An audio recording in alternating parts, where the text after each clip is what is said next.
on moderation. My newest secret to success in life: modest portions in generous proportions.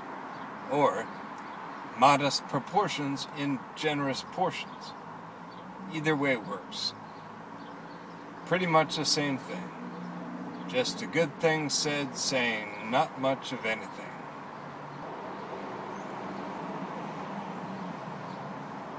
On not concentrating. Haphazard stints of blind looking, reckless minutes of visual crippledness, things I've always been subjected to.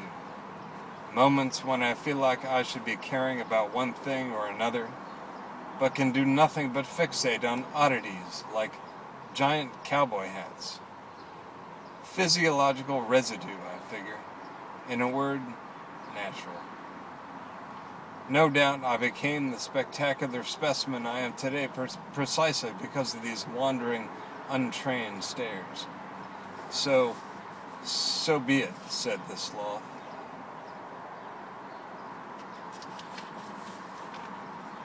On personal possibilities.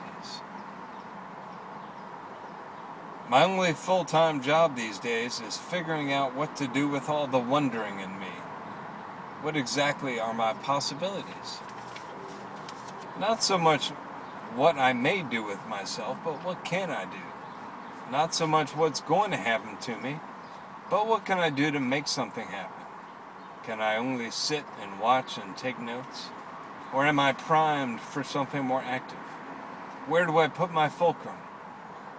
What can I do to hold on to a sense of balance? Should I just keep thinking about it? Is that enough? Just to keep writing in my goddamn diary?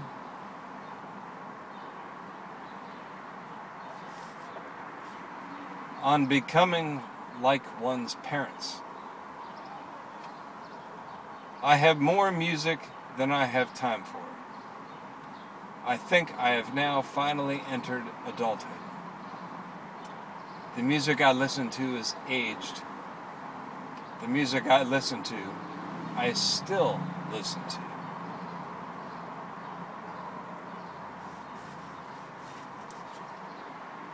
On apologizing for true ugliness. One person says to another, A to B, that it is a person's smile that determines whether that person is good looking. The discussion has been sparked by an article in the Denver Post stating that surveys show good-looking people achieve more success in the workplace. This argument has begun because character A wants to build a case for good-looking being an outward facial expression of friendliness, compassion, like the way of a wise, warm smile. Character B calls character A an apologist, arguing that you can't make an ugly person good-looking by saying that they have a nice personality. Character B might argue that if you don't have anything mean to say, you don't say anything at all. Character A responds to the charge apologist, first taking a moment to consider the charge, then leveling his eyes at character B and saying, "Yes, I think you might say that I'm something of an apologist, but hear me here. I am at fault for my positive attitude, because I probably spend too much time apologizing for people like you, Mr. B. Not many people need as much defending as you do." A gets B in the end, you see.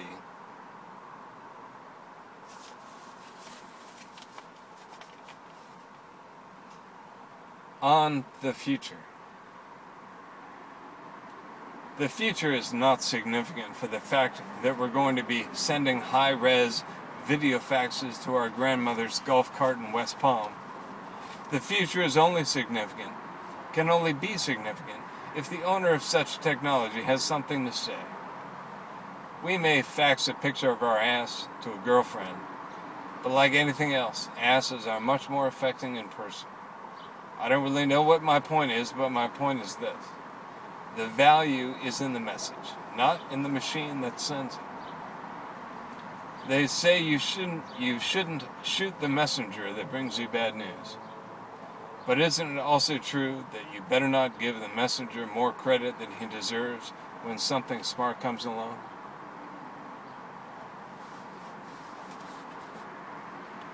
On good moods and flying.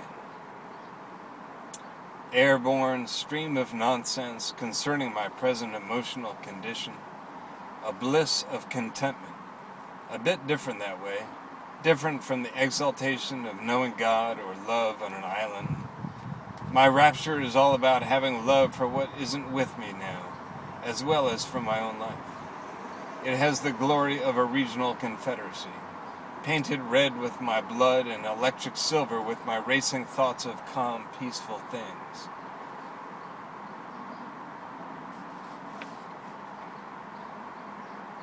On Clear Thoughts and California. My thoughts have come to visit me today in an orderly fashion and in numbers. Not single file or wounded in any way. There's no time here for casualties of the mind. My thoughts are many lines converging and weaving and undulating like parallel sine curves with no collisions. Friends are with me now, and the ones I care about the most are inside me, sharing my air, turning over my organs, tanks full and running on the fuel of love and admiration. And I now again remember what matters to a life which can't claim to do more but grow older a bit at a time. Moments always just lived and passing, taking note, taking stock. And here my head is full of music, and now less and less as the airplane begins to drop from cruising altitudes. From up where I began to get a glimpse of the part of the coast that I figured was Santa Cruz or Carmel or Big Sur, or one of the other places I haven't been in between LA and SF. The honey roasted peanuts have stopped coming. I think they figured me out. On landing in Los Angeles. Now just 200 feet over LA. Now just 200 feet over LA and falling.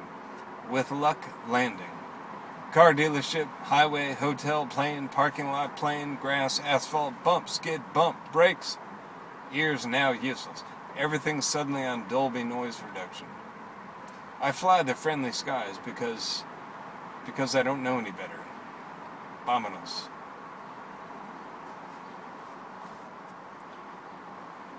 On negative spaces that really count. The negative space of conversations is a much more interesting subject to me than the negative space of paint on canvas, lines drawn erratically with words. The spaces in between more than mere light or darkness, contrasting color in the foreground.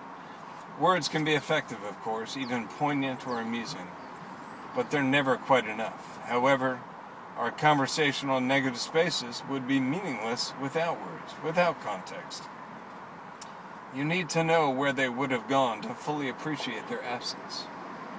What were those words that your friend or lover knew even before you decided not to use them?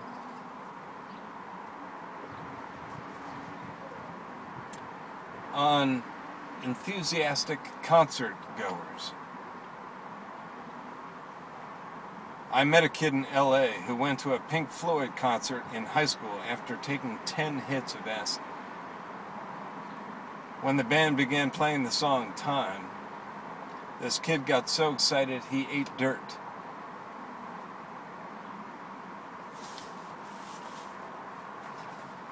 On staying positive. I should learn to take some of my own advice. And I should learn to better edit my starchy musings. Nevertheless, I'm all about feeling pretty good right now. So much so, I'm reveling in the peaceful blindness of thinking maybe, just maybe, the feeling will last.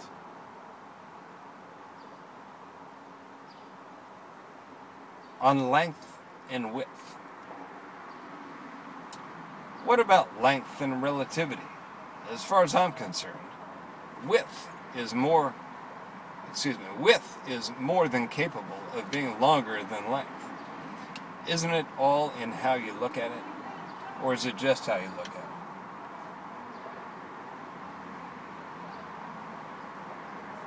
on uncertainty. I'm not sure about anything today, except for maybe not having to be, which isn't much of a resolution. I read that wrong, excuse me. On uncertainty. I'm not sure about anything today, except for maybe not having to be, which isn't much of a consolation.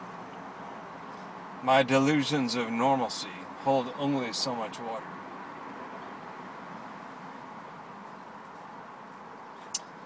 On abstraction and the loss of youth. It is clear I am as steeped in abstraction as ever a kid has been. The truth is, I'm starting to think this part of me isn't going away. It doesn't seem to want to be grown out of. In 10 years, I will no doubt still be this way. The way I am still. And the way I am still changing. Bad right knee. Another gray hair. This one kind of cracks me up because it's been more than 10 years since I read this, and man, I'm my knee is better, but I'm chock full of gray hairs. That's for certain. All right, here we go. On snowshoes and storytelling. Maybe I'll do something gnarly, like reinvent snowshoeing out of its present non-radical form. Freestyle snowshoeing, bump shoeing, aerial shoeing, speed shoeing. The possibilities are endless. They will all see me. I'll be prodding careful tracks across some endless snowfield, red-necked and grisly, trying to achieve a little permanence with the smoothness of my careful snowshoe steps. Relentless. As for sharing the stoke, though, there's definitely something in the self-indulgence that tempers the effect. Nobody really wants to hear our story as much as we want to tell it. In the realm of beyond verbal description, where some will argue that all life lies, in a realm where some things are left undescribed with far more spiritual investment than others, where passion is left to its own devices. In parentheses. In short, if you want to do a city slicker some good, don't throw adventure stories at them. Tell them to go take a hike.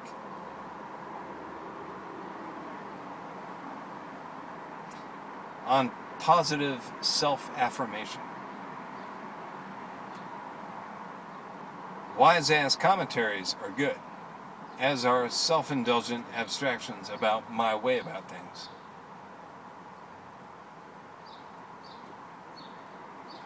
Okay, let's pause there.